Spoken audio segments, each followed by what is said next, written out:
Hello friends, आज के video में हम बीपीएससी में पूछे गए प्रश्नों को देखेंगे। इस वीडियो में बीपीएससी के प्रीवियस ईयर के क्वेश्चन को कवर करेंगे। इसमें हम 60वीं से 62वीं बीपीएससी में पूछे गए प्रश्नों में राजनीतिक शास्त्र के सवालों को हल करेंगे और उसका विस्तार पूर्वक डिस्कशन करेंगे। इसलिए इस पूरे वीडियो को ध्यान से देखिए और हो सके तो इसको नोट कर लीजिए। और यदि आप इस चैनल पर पहली बार आए हैं तो इसको सब्सक्राइब कर लीजिए। तो चलिए वीडियो को शुरू करते हैं। तो पहला क्वेश्चन कह रहा है कि भारतीय संविधान दिवस मनाया जाता है। ऑप्शन ए में है 26 अक्टूबर, बी में है 26 नवंबर, सी में है 26 जनवरी और डी में दिया हुआ है 15 अगस्त और ऑप्शन ई में है उपरोक्त में से कोई नहीं और उपरोक्त में से एक से अधिक। तो देखिए, भारतीय संविधान दिवस जो मनाया जाता है वो 26 नवंबर को मनाया जाता है। तो इस तरह से इसका आंसर बी हो जाएगा। ठीक है, संविधान दिवस कब मनाया जाता है? 26 नवंबर को। अब देखिए, इसके विषय में थोड़ा विस्तार से समझ लेते हैं। देखिए, संविधान दिवस भारत में हर वर्ष 26 नवंबर को मनाया जाता है क्योंकि इस दिन 1949 को संविधान सभा ने भारत के संविधान को अपनाया था, जो 26 जनवरी 1950 को लागू हुआ। देखिए, यहां पर इस सवाल समझिए कि 26 नवंबर 1949 को संविधान सभा ने भारत के संविधान को अपनाया था। ठीक है, लेकिन लागू हुआ कब? 26 जनवरी 1950 को। और इसी दिन को जो हम लोग गणतंत्र दिवस कहते हैं, यानी गणतंत्र दिवस के दिन जो है वो लागू हुआ था। ठीक है, भारत सरकार ने 19 नवंबर 2015 को एक अधिसूचना जारी करके 26 नवंबर को संविधान दिवस घोषित किया। यानी पहली बार संविधान दिवस कब मनाया गया? तो 2015 में। यानी उसके जस्ट पहले जो है 19 नवंबर को एक अधिसूचना जारी करके ये घोषणा किया कि 26 नवंबर को जो है वो संविधान दिवस मनाया जाएगा। ठीक है, इसका उद्देश्य था कि संवैधानिक मूल्यों, विशेष करके बाबा साहब डॉक्टर भीमराव अंबेडकर के योगदान और लोकतंत्र की भावना को बढ़ावा मिल सके। ठीक है, इससे पहले इसे राष्ट्रीय कानून दिवस कहा जाता था। इस दिन स्कूलों और सरकारी कार्यालयों में संविधान की उद्देशिका पढ़ी जाती है और आज जागरूकता कार्यक्रम होते हैं। 26 जनवरी जो है वो गणतंत्र दिवस है, जबकि 15 अगस्त जो है वो स्वतंत्रता दिवस है। नेक्स्ट क्वेश्चन में कह रहा है कि भारत सरकार का कौन सा अधिकारी सदस्य न होते हुए भी भारतीय संसद की कार्यवाही में भाग लेने का अधिकार रखता है? ऑप्शन ए में है उपराष्ट्रपति, बी में है अटॉर्नी जनरल, सी में है नियंत्रक एवं महालेखा परीक्षक जिसे कैग कहते हैं, डी में है चुनाव आयुक्त और ऑप्शन ई में दिया हुआ है उपरोक्त में से कोई नहीं, उपरोक्त में से एक से अधिक। तो देखिए, यहाँ सवाल क्या कह रहा है कि वैसे अधिकारी जो संसद का सदस्य नहीं है लेकिन उसके बावजूद भी भारतीय संसद की कार्यवाही में वो भाग लेने का अधिकार रखता है, तो वो होते हैं अटॉर्नी जनरल। ठीक है, तो इस तरह से इसका आंसर बी हो जाएगा। अब देखिए, इसके विषय में थोड़ा और विस्तार से समझ लेते हैं। अटॉर्नी जनरल ऑफ इंडिया जो है वो भारत सरकार के मुख्य विधि सलाहकार होते हैं, यानी सबसे बड़े कानून सलाहकार होते हैं। ठीक है, भारतीय संविधान के अनुच्छेद 76 के अनुसार उसकी नियुक्ति राष्ट्रपति के द्वारा की जाती है। इस चीज को याद कर लीजिए। जबकि अनुच्छेद 88 के अनुसार वह संसद के किसी भी सदन यानी लोकसभा या राज्यसभा, संयुक्त बैठक या संसदीय समिति जिसमें नामित हो वो कार्यवाही में बोलने और भाग लेने का अधिकार रखता है, भले ही वो संसद का सदस्य ना हो। देखिए, यहाँ एक बात और नोट करने की है कि भले वो संसद कार्यवाही में भाग लेने का अधिकार तो रखता है लेकिन उसे मतदान करने का अधिकार नहीं है। ठीक है, ये देखिए यहाँ स्पष्ट कर दिया गया है कि उसे मतदान करने का अधिकार नहीं है। ठीक है, अब देखिए दूसरा ऑप्शन था कि उपराष्ट्रपति। तो उपराष्ट्रपति चूंकि राज्यसभा का पदेन सभापति होते हैं तो ये ऑलरेडी जो है वो सदन का सदस्य होते हैं। ठीक है, कैग और मुख्य चुनाव आयुक्त जो है वो संसद में भाग नहीं ले सकते हैं। तो इस तरह से इसका answer attorney general of India है। अनुच्छेद 76 याद कर लीजिए, इसमें जो है अटॉर्नी जनरल ऑफ इंडिया का नियुक्ति के विषय में बताया गया है कि इसकी नियुक्ति राष्ट्रपति के द्वारा होगा। और अनुच्छेद 88 में यह बताया गया है कि वह संसद के किसी भी सदन में भाग ले सकते हैं। नेक्स्ट क्वेश्चन में कह रहा है कि भारतीय संविधान के भाग 4 में दिए गए निर्देशित सिद्धांतों में निम्न में से कौन सा सूचीबद्ध है? एक में दिया गया है समान कार्य के लिए समान वेतन, 2 में दिया हुआ है समान नागरिक संहिता, 3 में है छोटे परिवार का मापदंड और 4 में है प्राथमिक स्तर पर मातृभाषा में शिक्षा। यानी कह रहा है कि संविधान के भाग 4 में जो नीति निर्देशक तत्व है इसमें से कौन कौन शामिल है? तो देखिए, समान कार्य के लिए समान वेतन ये नीति निर्देशक तत्व का भाग है, समान नागरिक संहिता ये दोनों नीति निर्देशक तत्व का भाग है। ठीक है, तो इस तरह से इसका आंसर बी हो जाएगा, 1 और 2। अब देखिए, इसके विषय में और विस्तार से समझ लेते हैं। देखिए, भारतीय संविधान का भाग 4 राज्य के नीति निर्देशक तत्व से संबंधित है। ठीक है, और भाग 4 जो है वो अनुच्छेद 36 से 51 तक है। ठीक है, ये याद रख लीजिए। इसमें जो पहला दिया हुआ था समान कार्य के लिए समान वेतन, ये जो है ये संविधान के अनुच्छेद 39 के डी में उल्लेख किया गया है और इसमें स्पष्ट किया गया है कि पुरुषों और महिलाओं के लिए समान कार्य के लिए समान वेतन मिलना चाहिए। दूसरा दिया हुआ था समान नागरिक संहिता। ये जो है अनुच्छेद 44 में राज्य को निर्देश देता है कि पूरे भारत में एक समान नागरिक संहिता लागू करने का प्रयास करे। ठीक है, तो इस तरह से ये भी जो है वो नीति निर्देशक तत्व का जो है एक भाग है। तीसरा में दिया हुआ था छोटे परिवार का मापदंड। तो हालांकि देखिए अनुच्छेद 47 में जो है वो पोषण, जीवन स्तर और लोक सुधार का उल्लेख किया गया है, लेकिन छोटे परिवार का स्पष्ट निर्देश नहीं दिया गया है। ठीक है, तो इस तरह से छोटे परिवार का मापदंड जो है वो नीति निर्देशक का भाग नहीं है। ठीक है, और चौथा में दिया हुआ था प्राथमिक स्तर पर मातृभाषा में शिक्षा। तो देखिए अनुच्छेद 45 में 14 वर्ष तक निःशुल्क और अनिवार्य शिक्षा के बारे में बात कही गई है, लेकिन मातृभाषा में शिक्षा का स्पष्ट निर्देश जो है वो नीति निर्देशक तत्व में नहीं है।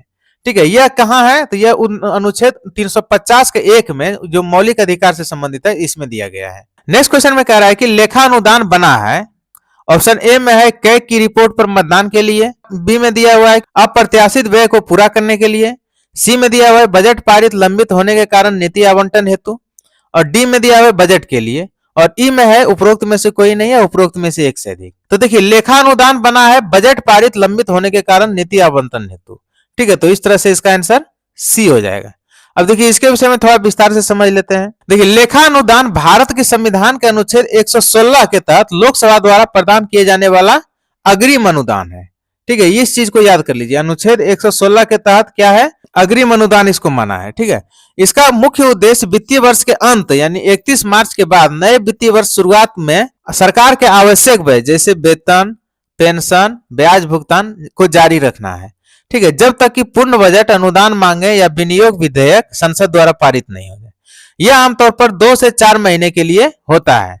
ठीक है, चुनाव के वर्षों में विशेष रूप से उपयोगी होते हैं क्योंकि नई सरकार जो है वो उसे पूर्ण बजट पेश करना होता है। नेक्स्ट क्वेश्चन में कह रहा है कि भारत में ब्लॉक स्तर पर बनी पंचायत समिति केवल है। ऑप्शन ए में दिया हुआ है एक सलाहकार निकाय, बी में दिया हुआ है एक सलाहकार समिति, सी में दिया हुआ है समन्वय और पर्यवेक्षी पदाधिकारी, और डी में दिया हुआ है प्रशासनिक प्राधिकारी, और ई में दिया हुआ है उपरोक्त में से कोई नहीं या उपरोक्त में से एक से अधिक। तो यानी देखिए सवाल क्या कह रहा है कि ब्लॉक स्तर पर जो पंचायत समिति है वो क्या है, तो पंचायत समिति जो है वो समन्वय और पर्यवेक्षी प्राधिकारी है। ठीक है, तो इस तरह से इसका आंसर सी हो जाएगा। अब देखिए इसके विषय में थोड़ा विस्तार से समझ लेते हैं। देखिए पंचायत समिति जो है वो ब्लॉक स्तर पर त्रिस्तरीय पंचायती राज व्यवस्था का मध्यवर्ती स्तर है। ठीक है, जो 73वें संविधान संशोधन अधिनियम 1992 के तहत संवैधानिक दर्जा प्राप्त है। इस चीज को याद कर लीजिए, पंचायती राज व्यवस्था को संवैधानिक दर्जा किस संविधान संशोधन के द्वारा प्राप्त हुआ है, तो 73वें संविधान संशोधन जो साल 1992 में हुआ था इसके द्वारा जो है उसे संवैधानिक दर्जा प्राप्त है। ठीक है, यह ग्राम पंचायतों और जिला परिषद के बीच कड़ी का कार्य करता है। कौन, पंचायत समिति। पंचायत समिति जो है वो ग्राम पंचायत और जिला परिषद के बीच कड़ी का कार्य करता है। बलवंत राय मेहता समिति जो 1957 में आया था, इसकी सिफारिश के अनुसार पंचायत समिति को कार्यकारी या प्रशासनिक निकाय माना गया है। इस चीज को याद रखिए कि बलवंत राय मेहता समिति ने जो है पंचायत समिति को कार्यकारी या प्रशासनिक इकाई माना है। ठीक है, जबकि जिला परिषद को सलाहकार और पर्यवेक्षी। यह विकास योजनाओं का क्रियान्वयन, समन्वयन, अनुदान वितरण, सरकारी योजना को प्रशासनिक प्रबंधन करती है। नेक्स्ट क्वेश्चन में कह रहा है कि एक एमपी की सीट को रिक्त घोषित किया जा सकता है यदि वह सदन से लगातार डैश अवधि के लिए अनुपस्थित रहता है।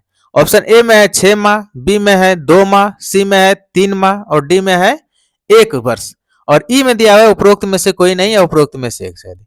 यानी सवाल कह रहा है कि किसी एमपी को सीट कब रिक्त किया जा सकता है यदि वह सदन से लगातार कितने दिनों तक अनुपस्थित रहता है। संविधान में यह उल्लेख है कि यदि कोई भी एमपी लगातार 60 दिनों तक जो है बिना बताए अनुपस्थित रहता है तो उसके स्थान को रिक्त किया जा सकता है।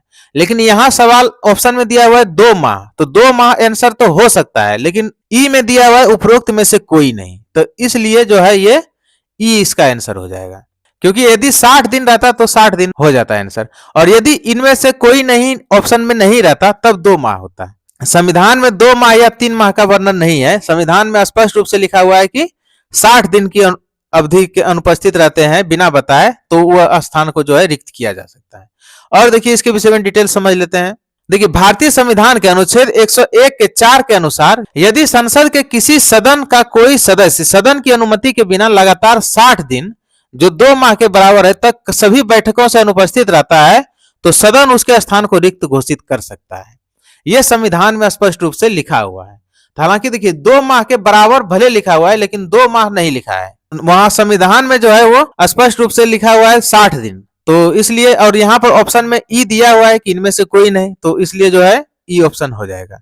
यह अवधि की गणना वास्तविक बैठकों के आधार पर होती है और इसमें सदन के सत्रावासन या 4 से अधिक दिनों के सदन की अवधि शामिल नहीं होती। सीट स्वतः रिक्त नहीं होते, सदन को औपचारिक रूप से मतदान द्वारा घोषित करना पड़ता है। नेक्स्ट क्वेश्चन में कह रहा है कि उच्चतम न्यायालय की व्यवस्था के अनुसार निजी भवनों के ऊपर राष्ट्रीय झंडे को फहराना डैश के तहत हर नागरिक का मौलिक अधिकार है। तो ऑप्शन ए में दिया हुआ है संविधान का अनुच्छेद 14, बी में दिया हुआ है संविधान का अनुच्छेद 19 के 1 का ए, सी में दिया हुआ है संविधान का अनुच्छेद 21 और डी में दिया हुआ है संविधान का अनुच्छेद 25 और ई में है इनमें से कोई नहीं या उपरोक्त में से एक से अधिक। तो देखिए सवाल क्या कह रहा है कि उच्चतम न्यायालय के अनुसार निजी भवन में राष्ट्रीय झंडे को फहराना हर नागरिक का मौलिक अधिकार है, तो किसके तहत जो है मौलिक अधिकार माना है? तो ये जो है सुप्रीम कोर्ट ने संविधान के अनुच्छेद 19 का एक तहत मौलिक अधिकार माना है। ठीक है, तो इस तरह से इसका आंसर बी हो जाएगा। अब देखिए इसके विषय में थोड़ा विस्तार से समझ लेते हैं कि उच्चतम न्यायालय ने यूनियन ऑफ इंडिया वर्सेस नवीन जिंदल 2004 के मामले में निर्णय दिया था। देखिए तो यहाँ याद करने वाली क्या चीज है कि इस केस को याद कर लीजिए। केस का नाम क्या है? यूनियन ऑफ इंडिया वर्सेस नवीन जिंदल मामला। ठीक है, इसमें निर्णय दिया था कि कोई भी व्यक्ति निजी भवन या निजी परिसर पर राष्ट्रीय झंडा फहराना अनुच्छेद 19 का 1 के तहत जो है मौलिक अधिकार है। ठीक है, यहाँ देखिए एक चीज और है कि अनुच्छेद 19 का 1 क्या है? वाक एवं अभिव्यक्ति की स्वतंत्रता, यानी कोई भी व्यक्ति अपने निजी भवन पे राष्ट्रीय झंडा को फहराना उसके अभिव्यक्ति की स्वतंत्रता के अंतर्गत जो है सुप्रीम कोर्ट ने माना। उन्होंने यह भी माना कि यह राष्ट्र प्रेम, गौरव और निष्ठा की अभिव्यक्ति है जो सम्मान पूर्वक हो। हालांकि यह अधिकार पूर्ण नहीं है बल्कि अनुच्छेद 19 की 2 के तहत उचित प्रतिबंध जैसे prevention of insult of national honour act 1971 के अधीन है। ठीक है, देखिए यहाँ पर अनुच्छेद 19 के 2 में जो है ये उचित प्रतिबंध लगाया गया है। इसमें क्या प्रतिबंध है? जैसे कोई भी व्यक्ति राष्ट्रीय ध्वज या राष्ट्रीय प्रतीक चिन्ह का इंसल्ट नहीं कर सकता है। ऐसे चीजों में वो कौन अनुच्छेद 19 का 2 जो है वो प्रतिबंधित करता है। कहा गया कि यह अधिकार जो सुप्रीम कोर्ट ने जो अधिकार दिया है वो मौलिक अधिकार तो है, लेकिन जो है साथ ही साथ यह भी कहा गया है कि कोई भी व्यक्ति अपना अधिकार का प्रयोग करते समय ये ध्यान रखे कि राष्ट्रीय प्रतीकों का या राष्ट्रीय चिन्ह जैसे राष्ट्रीय झंडा ही हो गया इसका अपमान नहीं हो। ठीक है, और आगे अनुच्छेद 14 जो दिया था वो समानता से संबंधित है, यानी समानता के अधिकार से संबंधित है। और अनुच्छेद 21 जो है वो जीवन एवं व्यक्तिगत स्वतंत्रता से संबंधित है और अनुच्छेद 25 जो है वो धर्म की स्वतंत्रता से संबंधित है। नेक्स्ट क्वेश्चन में कह रहा है कि उन मौलिक अधिकारों का चयन करें जो भारतीय नागरिकों को प्राप्त है परंतु गैर भारतीयों को नहीं। 1 में है भाषण एवं अभिव्यक्ति की स्वतंत्रता, 2 में है कानून के समक्ष समता, 3 में है अल्पसंख्यकों के अधिकार और 4 में है जीवन और स्वतंत्रता का संरक्षण। तो देखिए यहाँ क्या रहा है कि वैसे मौलिक अधिकार को चयन कीजिए जो सिर्फ भारतीयों को प्राप्त है, गैर भारतीय यानी गैर नागरिकों को। तो देखिए 1 में है भाषण एवं अभिव्यक्ति की स्वतंत्रता, ये सिर्फ और सिर्फ भारतीय नागरिकों को अधिकार प्राप्त है, गैर भारतीय को नहीं। ठीक है, तो और कानून के समक्ष समता ये सबको है, भारतीय को भी है और विदेशी नागरिकों का भी है। ठीक है, तीसरा में है अल्पसंख्यकों के अधिकार, ये सिर्फ और सिर्फ जो है ये भारतीय नागरिकों का है। और चौथा है जीवन और स्वतंत्रता का संरक्षण, ये सबके लिए है, ये भारतीय और विदेशी नागरिक सबके लिए है। ठीक है, तो इस तरह से 1 और 3 हो जाएगा आंसर, तो इस तरह से इसका आंसर ए हो जाएगा। अब देखिए इसके विषय में थोड़ा विस्तार से समझ लेते हैं। भारतीय संविधान में कुछ मौलिक अधिकार केवल नागरिकों को प्राप्त है जबकि कुछ मौलिक अधिकार जो है वो सभी नागरिक जैसे सभी व्यक्ति को, जैसे नागरिक या गैर नागरिक हो सबको प्राप्त है। अब देखिए 1 में क्या था? भाषण एवं अभिव्यक्ति की स्वतंत्रता, तो ये जो है संविधान के अनुच्छेद 19 का 1 के तहत दिया गया है। ठीक है, इसे अभिव्यक्ति की स्वतंत्रता भी कहते हैं। ठीक है, ये केवल नागरिकों को उपलब्ध है। ठीक है, यानी कुल मिलाकर ये कहें कि अनुच्छेद 19 जो है वो पूर्णतः नागरिकों के लिए ही है, ये विदेशी नागरिकों के लिए नहीं है। दूसरा में था कानून के समक्ष समता, ये अनुच्छेद 14 में इसका व्याख्या किया गया है और ये सब के लिए है, भारतीयों के लिए भी है और विदेशी नागरिकों के लिए भी। तीसरा में अल्पसंख्यकों के अधिकार, तो देखिए इसमें कौन कौन से अधिकार पहले मिलता है ये देख लेते हैं कि अनुच्छेद 29 और अनुच्छेद 30 में जो है ये अल्पसंख्यकों के अधिकार से संबंधित है। अनुच्छेद 29 में सांस्कृतिक अधिकार है और जबकि अनुच्छेद 30 में जो है शैक्षणिक संस्थान की स्थापना करने का अधिकार है। ये सिर्फ और सिर्फ भारतीय नागरिकों को और उसमें भी विशेष करके अल्पसंख्यकों को ही उपलब्ध है। यानी कोई विदेशी व्यक्ति हो, जैसे चाहे वो विदेशी अल्पसंख्यक ही क्यों ना हो, उनको ये अधिकार प्राप्त नहीं है। चौथा में है जीवन और स्वतंत्रता का संरक्षण। ये अनुच्छेद 21 से संबंधित है और ये सब व्यक्ति के लिए संबंधित है। ठीक है, ये भारतीयों के लिए भी है, भारतीय नागरिकों के लिए, और गैर भारतीय नागरिक यानी जो विदेशी नागरिक हैं इनको भी ये जो है इसके लिए भी ये उपलब्ध है। नेक्स्ट क्वेश्चन में कह रहा है कि एक नया राज्य बनाने में संवैधानिक संशोधन के लिए कैसा बहुमत चाहिए। ऑप्शन ए में है साधारण बहुमत चाहिए, बी में है 2/3, सी में है 3/4, डी में है 2/3 एवं आधे राज्यों का अनुसमर्थन, और ई में है उपरोक्त में से कोई नहीं या उपरोक्त में से एक से अधिक। तो देखिए, नया राज्य बनाने के लिए संवैधानिक संशोधन के लिए जो है वो एक साधारण बहुमत की जरूरत है। ठीक है, तो इस तरह से इसका आंसर ए हो जाएगा। अब देखिए, इसके विषय में थोड़ा विस्तार से समझ लेते हैं। देखिए, भारतीय संविधान के अनुच्छेद 3 के तहत संसद नए राज्य का गठन कर सकती है, मौजूदा राज्य के क्षेत्र, सीमाओं या नाम में परिवर्तन कर सकती है। देखिए, इस चीज को याद कर लीजिए। अनुच्छेद 3 में क्या वर्णन किया गया है कि अनुच्छेद 3 ये अधिकार देता है संसद को कि वो जो है नए राज्यों का गठन कर सकती है या जो मौजूदा राज्य है उसके क्षेत्र, सीमा या नाम में परिवर्तन कर सकता है। वहीं अनुच्छेद 4 का 2 स्पष्ट करता है कि अनुच्छेद 2 या 3 के तहत बनाए गए कानून को संविधान संशोधन नहीं माना जाएगा, यानी अनुच्छेद 368 जो है उस पर लागू नहीं होता है।